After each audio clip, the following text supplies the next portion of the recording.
Welcome everyone all around the country. It's so good to see so many women interested in our launch of the BWA Boardroom for C-suite and aspirational women with the fabulous Lezly Kaye. Before we begin, I'd like to acknowledge that we are meeting in this beautiful country, which is sacred and sovereign Indigenous lands that have been lived, danced and celebrated on for 60,000 to 120,000 years in parts of this ancient country. And I'd like to pay respects to all Indigenous elders past, present and those emerging, and to really hold in my heart the people of the Whadjuk people of the Noongar Nation, of which the lands are of North Perth, where I am sitting today.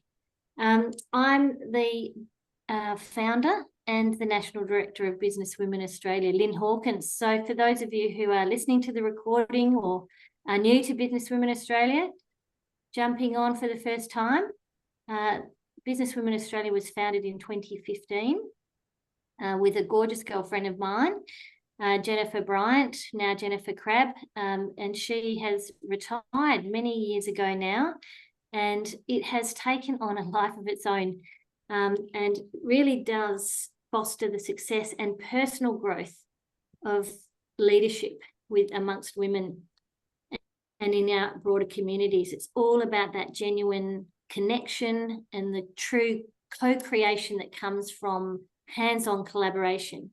So we're cross-sector, we're cross-industry and we're cross-states, and we are from all different levels of our work environments, whether we're executives, professionals, founders, business owners, managers, women on boards, C-suite women, and those aspiring for leadership roles. We do, as I said, focus on the leadership side of things, but also on business improvement, on influence and growing our profile, on true and genuine connection, and of course, personal growth, which feeds into our professional growth. And all those years ago when we started Business Women Australia, we got together with our cohort of advisors and women who had been involved with in what started out as Business Women Australia. Originally in Western Australia, it was Women in Business WA. And we came up with all these different values around how we wanted to build this incredible collective of women. And from that has grown a lot of different ways of getting involved with Business Women Australia. You can jump in as a non-member, you can continue as a connector, a classic connector, as a premium leader. They all have different levels of benefits and support, coaching and strategic advisory. But we're now also very excited to be launching something very, very new today. Before we go into that, I'd just like to remind everyone that we have a very full program. Keep an eye on the BWA events calendar. If you're not already subscribed to our monthly e-news, you can find out what's going on. In Perth, we've got this week on Wednesday, I think tomorrow night at the Loftus Centre, Dr. Sasha Fulton, who is a sports scientist, will be running a session there. So if you've got any young athletes in your club or at school or in your home, come along to Empowering Champions, nurturing young athletes and future sporting stars. It's great timing with so many amazing successes at the Olympics this year. On the 16th of August, we're online with Jessica Schubert, our Head of Leadership Development. Jess is going through understanding and overcoming imposter syndrome. On the 22nd of August, we have another roundtable hosted by Valinda von Knoll at Shadforth, Women in the Boardroom, Opportunities and Challenges. On the 10th of September, back online with investment strategies, a Q&A with Katie McDonald, who's a certified financial planner. On the 11th of September, we have a spring dinner hosted by Joanne Bradbury. And on the 13th of September, we're back online for Wellbeing with Leaders with the fabulous Julie Fox, who's a clinical psychologist, and she has a team of online clinical psychologists who have partnered with Business Women Australia for a women-focused EAP and employee assistance program. So we're keen on corporates and businesses who employ women to actually listen to and experience what we're about there as well. On the 25th of September, we have our birthday party online. We have a courageous conversation hosted by the fabulous Vida Carlino, who's online today. We'll be celebrating 9 years as a national collective, and we'll be discussing age is just a number. What a great topic. And on the 9th of October, again, Chats and Cheese in Perth. Sydney, Melbourne, Brisbane. If you want to do some in-person events, I want to hear what topics you want to do and how you want to do them. And we're keen for anyone to put their hand up if they're interested in hosting. So catch up on podcasts. We've had some amazing podcasts over the last few months, and the collective conversation with Stacey Payretz, Catherine Leach and Kelly Crossley that I had on female business leaders closing the gender gap was definitely worth listening to. If you didn't catch it, jump on. And of course, the wonderful chat that I had with Lezly recently on her success. And so she's going to touch a little bit about what happened after really being quite at the top of her game and then leading to burnout. And we're going to get some really raw and in a lot of way inspiring share today that I think a lot of us will be able to relate to. You can catch up on our recordings, on our podcast recordings and our insight articles on our Business Women Australia website in our resources section. So anything there that you might have missed. And of course, our podcasts are on any of your favourite channels from Spotify, YouTube, Apple, iTunes. The Business Women Australia podcast show is there. So, we'd love you to consider being a part of our first intake of the boardroom.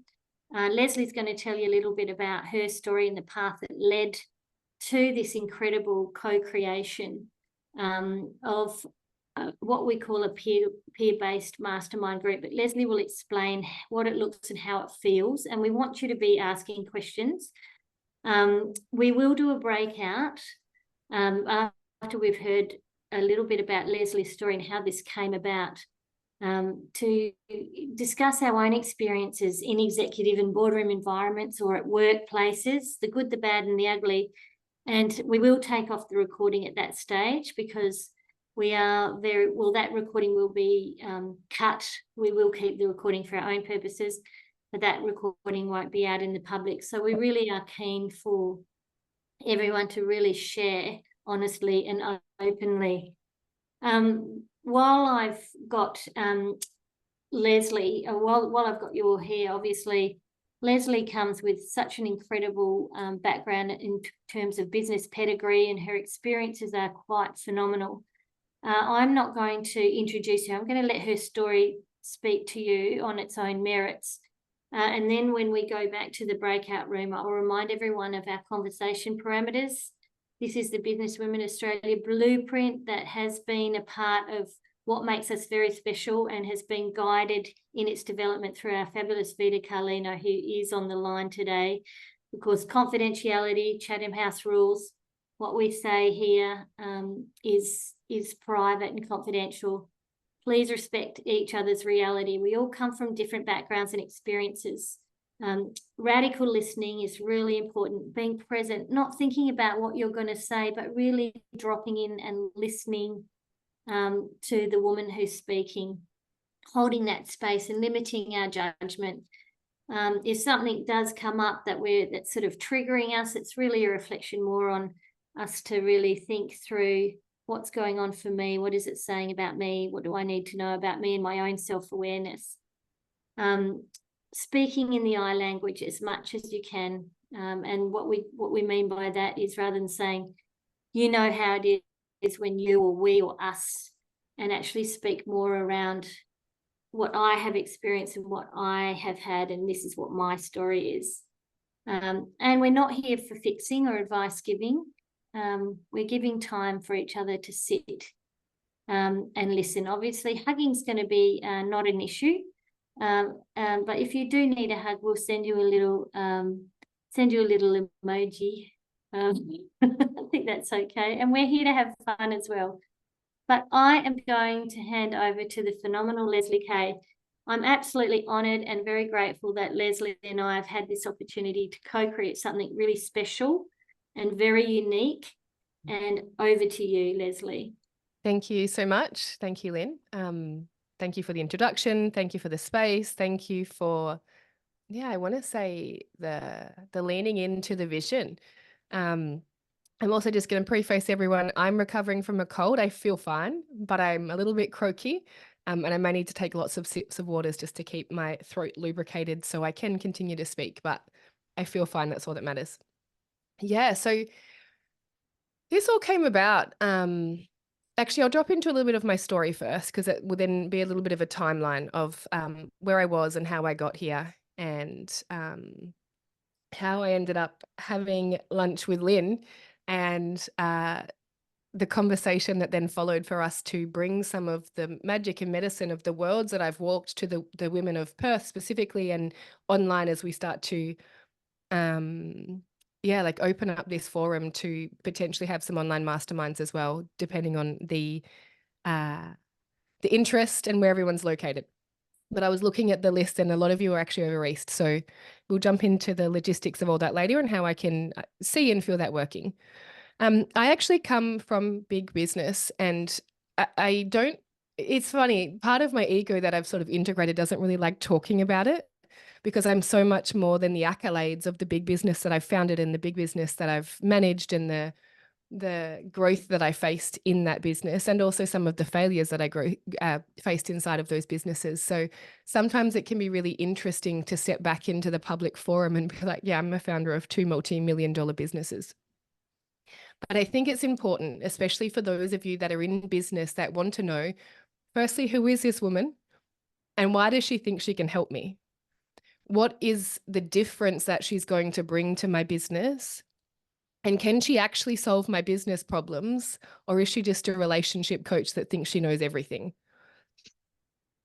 Yes and no. But my traditional background is actually 12 years in recruitment, with 6 of those years being in my own businesses. Actually, it's 14 years in recruitment, with 6 of those years being in my own businesses. And being the founder of 2 rather large recruitment firms based here in Western Australia. One is still operational, that is Evolve Talent, which was originally Building Careers Australia. So I was a West Australian founder of that organisation. And we grew from nothing, no mining, no WA presence, to an organisation of 30 internal employees and 4,000 temps working on site in the space of 18 months, and a 60 million turnover business. Now, the story of how I'm not a part of that business anymore is a long story. There's actually some news articles about it. I'm more than happy for anyone to ask me any questions about it. But basically, the founder, or my partner, who was the co-founder of that organization, never actually lodged the shareholders agreement.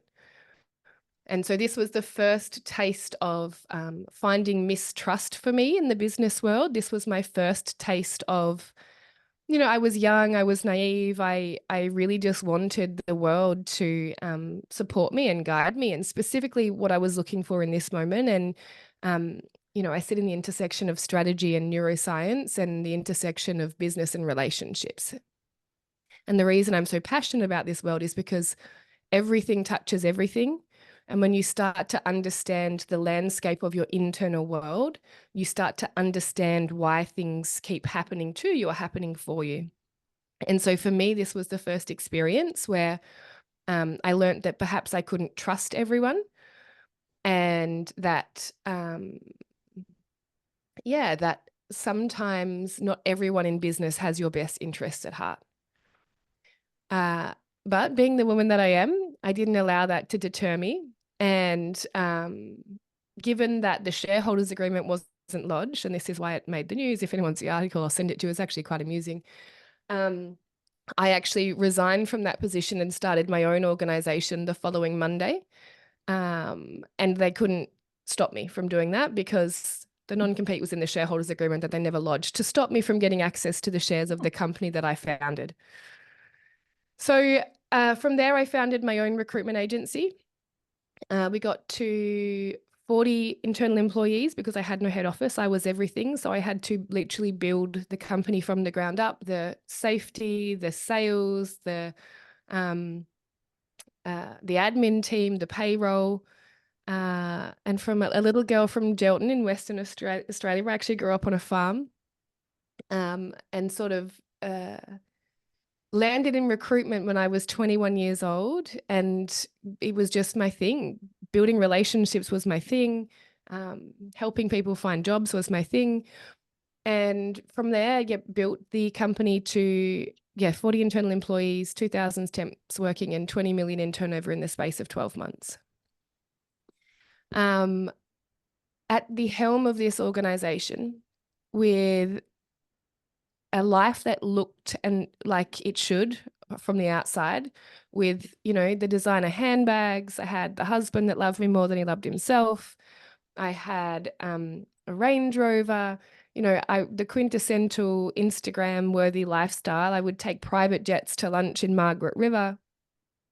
And I got to the pinnacle of this success at the helm of this multi-million-dollar business. And I was 110 kilos. And I realized that I was absolutely miserable. I realized that I had no friends, really. Everyone was just around me for my success. The conversations were shallow. I realized that my marriage was very shallow, that I didn't truly have a relationship with my ex-husband. And I realized that I had been chasing this success. I had been chasing this status and this acceptance from myself and from the world around me in all the places that I wasn't going to find it. And I was chasing it in the success.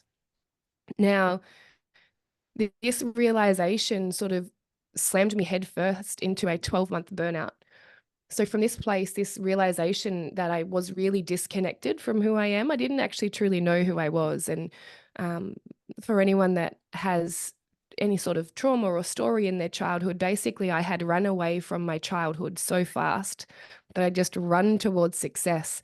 And at no point had I ever stopped and asked myself who I was and what I wanted. All I knew, or all I thought, was that money and success was going to set me free in some capacity. In fact, it just became a bigger prison. And I started to dismantle my life. And at first it was very subtle and subconscious. And I talk about this a lot with the women in my world is, if we don't start to process our inner landscape, if we don't start to look at the reasons why we feel burnt out and why we feel overwhelmed and why we think we need more money, then it does start to catch up with us. And so I restructured my company, sold out all the assets, closed down the organization. I did have a beautiful ATO debt attached to that. If anyone wants to talk about corporate restructuring, I'm very versed in what that looks like. And then I left my marriage. Knowing what I know now, and we can get into this if anyone wants to, I probably wouldn't have left my marriage and I wouldn't have closed the business. Basically, I had just gotten to a point where I couldn't hold it all anymore. I couldn't hold the continual success. I couldn't hold the relationship together. I couldn't hold myself together because I was so tired of, I was going to say pretending to be someone I wasn't, but at that stage, I didn't even know who I was. And so the reason that I do what I do now is I see and hear and have conversations with and help so many women that have put their identity in their businesses and put their identity in who they are as a businesswoman or who they are as their business. And outside of that identity, often we don't know who we are and we don't truly know what we want. So after all of this became dismantled, I then spent 4.5 years on a journey of understanding not only who I was, but how I could help other women understand who they were and what they desired in life. So I spent time studying NLP, hypnotherapy. I'm a certified psychedelic coach. Don't worry, I don't do anything illegal. We'll have to be overseas for that. But I studied it because I spent a lot of time in the South Americas and I wanted to understand the depth of healing and the depth of advancement in leadership actually that is available to us. I actually wrote an article in co-creation with the YPO actually about 12 months ago now, called Authenticity and Vulnerability, the Pathway to Authentic Leadership, and how it is the catalyst to true inner peace. And I stand by that statement. I think inner peace comes when you can love your ugliest, most unlovable parts, the parts of you that you deem as not good enough, the parts of you that you deem as too much, the parts of you that you deem as unworthy. And so true inner peace starts to emerge from that place. And oftentimes as business women, we don't make space for ourselves, especially if we're also mothers. It's generally the business first, then the kids, then the husband, then ourselves. And so as a part of what I do, it's really starting to understand what it is that women want. And this is a part of this conversation. So I'll get to how I met Lynn. So I kind of spent 4 years traveling and healing and learning modalities. So I'm a high achiever in everything that I do. I say I was a high achiever in my healing, and I was a high achiever in understanding how to help everyone else come back to this same place of inner peace and true self-love. And because I will forever be, you know,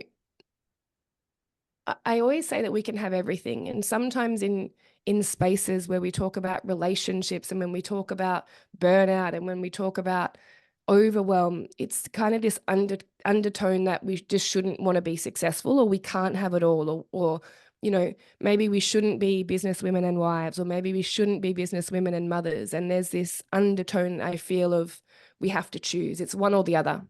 We can't be successful and have everything, that we have to sacrifice in some way. Sorry, I need a drink. My throat's going.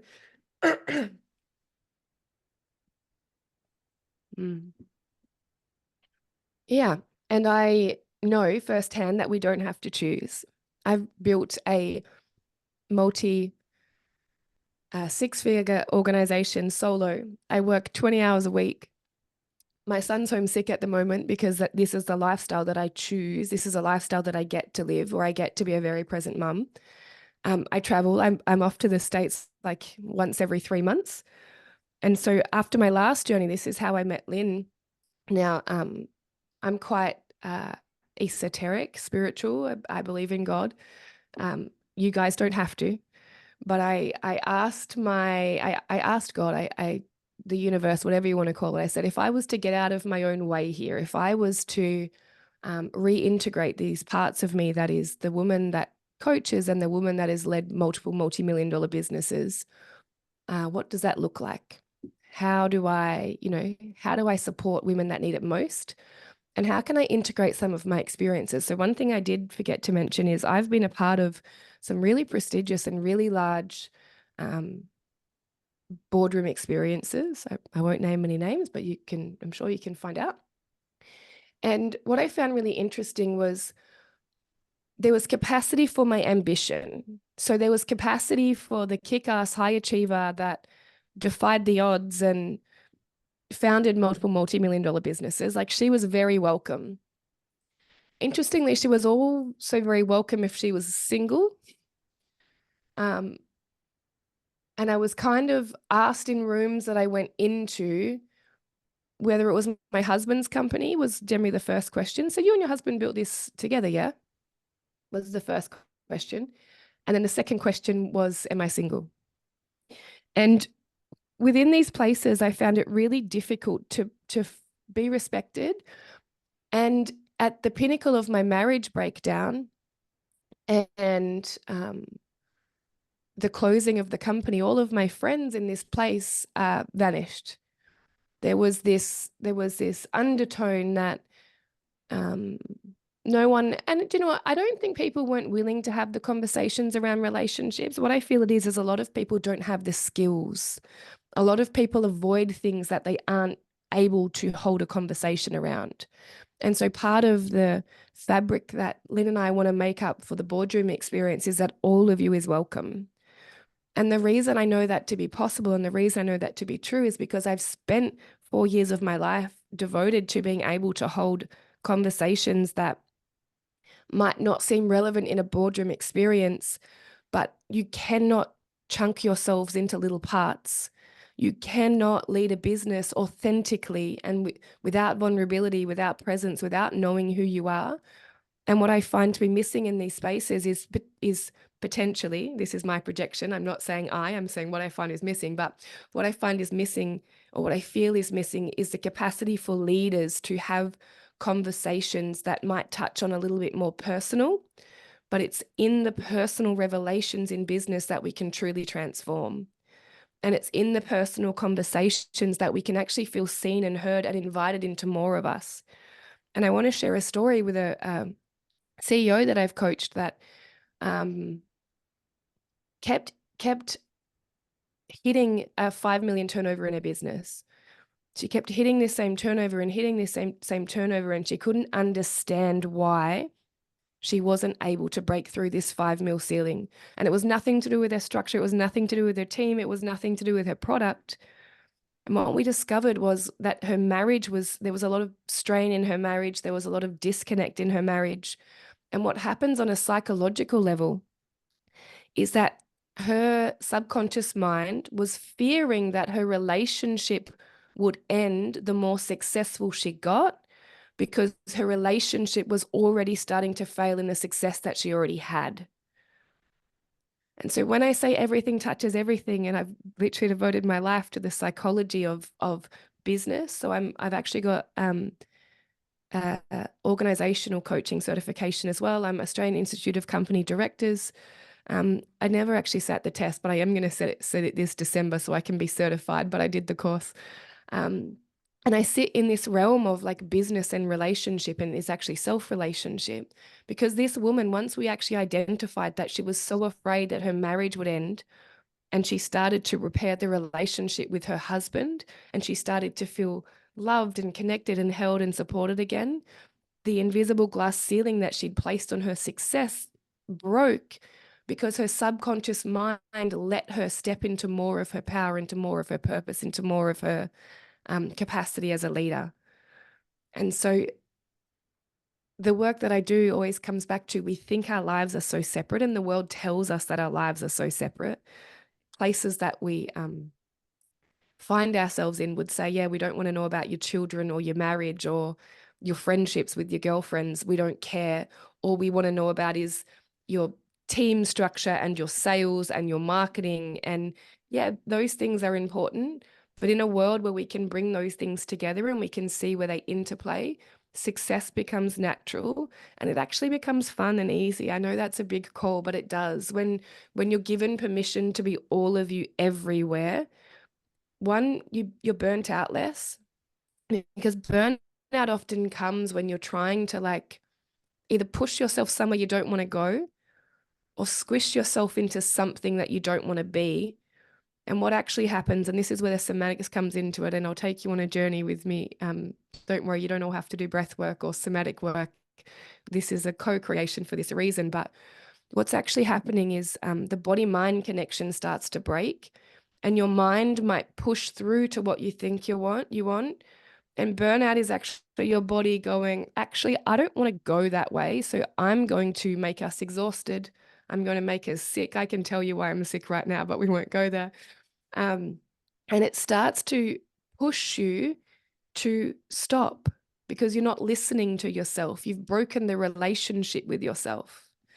And so burnout, overwhelm, exhaustion, not having joy in your business, if you're just going through the motions, if you feel stuck, and I have this conversation a lot, have you built a business that you're in a relationship, or have you built a prison? Have you built yourself a prison, or have you built yourself freedom? Because I believe every business, even the big ones, even the 60 million turnover businesses, should be set up to create yourself a life that you desire, not a life that you think it should look like X, Y, and Z because the boys down the road do it this way. And this is one thing that I want to reclaim for women in leadership, women as business owners, whether it's a big business or a solo, or whether you're a leader in an organization, is we don't have to do it the way the boys do it, because we should stop seeking their approval. We do it the way women do business. We do it the way we want to do business. And that's where true freedom comes from. So yes, anyway, this story, I sat and I asked if I was to integrate these experiences, and I do a lot of online masterminds. I do a lot of online containers, but I really wanted to open up a forum for the women in business that we're ready to step through the threshold of doing business different, and more doing business in a way that's truly connected to all of us, like where all of us is welcome through the door. We're not asking you to leave any parts. In fact, I invite the ugly, unlovable parts because I want to remind them that they're welcome. And I invite the parts that feel like too much, the mothers and the sisters and the friends and the places that you're actually struggling in life. Because when we start to resolve some of those issues, you will be surprised in how it impacts your business world. Yeah, that I feel very complete. That is me. If anyone has any questions or reflections, or Lynn, if I've missed anything, please let me know. That's such a honest and raw story. Thank you for sharing that, and it really does. It sets the tone and the way that we're going to be bringing this group together. What I'd like to do now is I'd like us to go into breakout rooms. What we'll do is we'll set up breakout rooms just with 3 people, I think, each.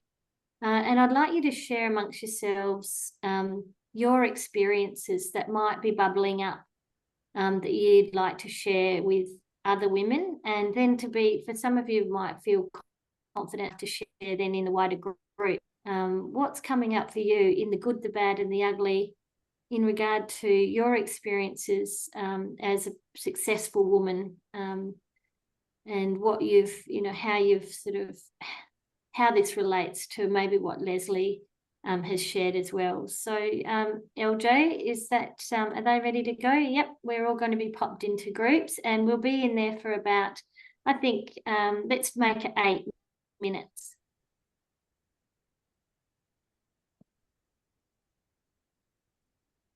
Good to go. We'll see you soon.